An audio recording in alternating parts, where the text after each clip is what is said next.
I do think there is substantial evidence to suggest that being physically active is a good measure for cancer prevention. And, I don't, again, there's also a lot of differences. There are sex differences as well. Like, I don't know why, but in some cases, women respond better.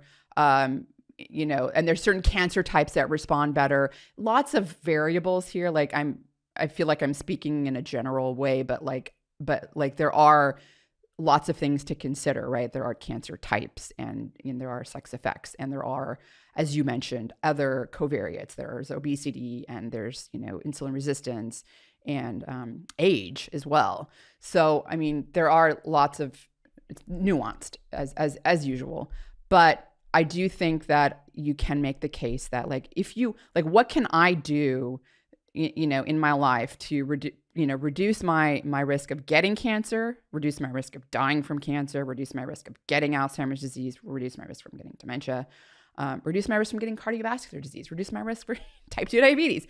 Like, the only panacea there is exercise. It's exercise, right? I mean, yep. It is the case. And unfortunately, it's the thing that you have to put the most effort in. It's certainly a lot easier to take a supplement, to take a pill.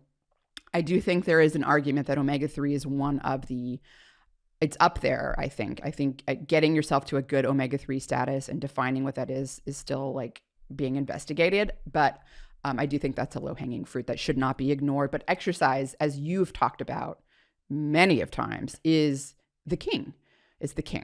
And that's the thing that you should focus on. Obviously, if you're obese, weight loss, exercise is part of that program. And I don't think that anyone that's obese should be worrying about all the other things. Like, they need to lose weight, and any personal trainer and coach probably is going to help you do that. Just you eat less. That's calories in, calories out. It matters to some degree. If you're not eating as much. Yeah, but as you said, exercise matters not just on the energy balance side, but exercise makes you, for example, more sensitive to satiety hormones. So, look, I have kind of a belief here that the person who is overweight, the person who is obese and who is clearly eating more than they should be, isn't doing that by choice. Maybe some are, but for the most part, it's hard for me to imagine there's someone who's listening to this who's obese, who isn't wanting to not be obese, and who is otherwise struggling with hunger, right? And I think that, that's one of the challenges is, why is it that a person who is not in energy balance is not responding to the normal satiety signals? And I think there's a lot of reasons. On the food science side, we could talk about a whole bunch of reasons why our food has been hijacked. Our food is void of nutrients. Our food is hyper palatable. It's far too available. There's a whole bunch of reasons.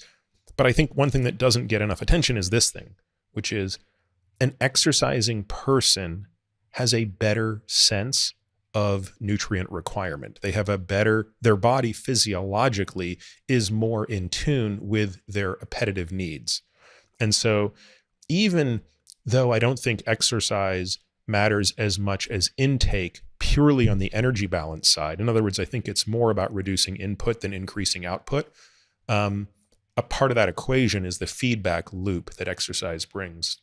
So yes, exercise just matters. And I also think that, especially in this discussion of cancer and breast cancer as the example you brought up, so many women are so petrified of hormone replacement therapy because of this awful, study, the Women's Health Initiative, which was completely misinterpreted. But just to use one example of what we spoke about, even the people who ran the study, who to this day, some of them, at least a subset, still maintain that conjugated equine estrogen plus MPA, the synthetic progesterone, increased the risk of breast cancer, even those people will acknowledge it did not increase breast cancer mortality. So even if you take the most favorable to the WHI, the Women's Health Initiative study, reading, the reading is that conjugated equine estrogen plus MPA increased the incidence of breast cancer by 0.1% in absolute risk. but did not increase breast cancer mortality. So here you have basically a non-event that has most people panicked senseless, most women panicked senseless when confronted with taking hormones during the perimenopausal period. And yet at the other end of that spectrum, we have a treatment that has more than a log-fold benefit in the other direction, i.e. in reducing risk. Right. And I wish people would just allow their attention to be allocated proportionate to the size of the impact.